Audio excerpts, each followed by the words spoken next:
Welcome back everyone. Let's go ahead and talk about the iPhone 12 Pro and see how this phone holds up in the later part of 2021. Now, this is actually the one phone that I'm still kind of using. I haven't even fully switched over to my 13 Pro yet, but this is what I can tell you about the 12 Pro. I think it was worth it in some areas, but I do think to how big of an upgrade the 13 Pro is, it may be worth more money. It just may be worth it in general. It's definitely worth more money to go and buy the iPhone 13 Pro. But on top of that, my iPhone 12 Pro hasn't really been a crazy big upgrade from my 11 Pro, and in some ways it was kind of like a waste of money if I'm being honest. Now, starting off with the outside, there really wasn't anything that changed. It's still exactly the same. Internally, a lot of things did change, which is pretty crazy. Specifically with the software, as well as the battery degrading a lot, as well as the new iPhone 13s coming out. So we did see Apple stop supporting or stop, actually selling this phone brand new. But on top of that, they did actually go and release iOS 15 as well. Now, I have yet to even install iOS 15 on my 12 Pro,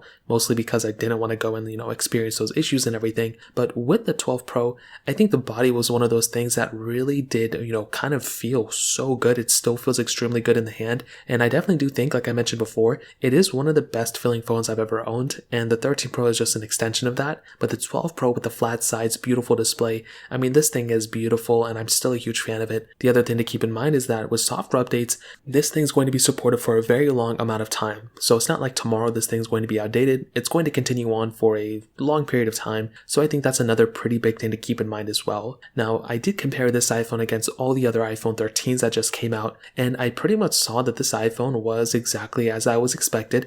It was a little bit slower than the 13 Pros, but it's still a very fast iPhone. Like, this thing has an extremely fast chipset inside of it. It's definitely not slow by any means, and I definitely do think that if you're needing to go buy an iPhone, this is definitely a really good iPhone for you. I mean, this is a great performing iPhone, but the one area where I haven't really had the greatest amount of success was probably in the battery life department. That was probably the one area where it really threw me off. It didn't really, meet up to par. Even when I first bought it, the battery life wasn't that great, but even beyond that, the battery degradation that I experienced was totally abnormal. I have never experienced this type of degradation from a battery before, and it was one of the craziest experiences just having to deal with this type of battery degradation for this iPhone. Now, it wasn't the craziest experience ever. Maybe I'm just kind of, overhyping it, but it was something that kind of threw me off, and I really wish it didn't happen, because if it wasn't for the battery degradation, this would have been a really solid iPhone that I would recommend people to buying. But unfortunately, that wasn't the case. And it looks to me that Apple is probably not going to go ahead and make a repair program. Maybe they will, hopefully,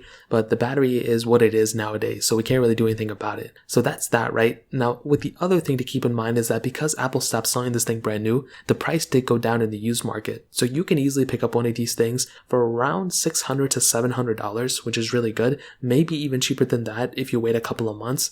But I do think in some ways the iPhone 12 Pro is still worth it, but I would probably recommend picking up something like an iPhone 13 Pro if you are able to afford and spend more money, or you could even be okay with something like an iPhone 11 Pro. That thing still has a lot of advantage with it as well, and I'm a huge fan of all these Pro phones, but for some reason the 12 Pro was a little bit of a different device in my opinion. So in terms of that covers it up there. If you guys have any other questions or anything like that, let me know in the comment section below. Hit the like button, that would mean so much, but definitely hit that subscribe button. More importantly than everything else, I love every single one of you guys. Hopefully I'll catch you guys in the next video. Peace out till then.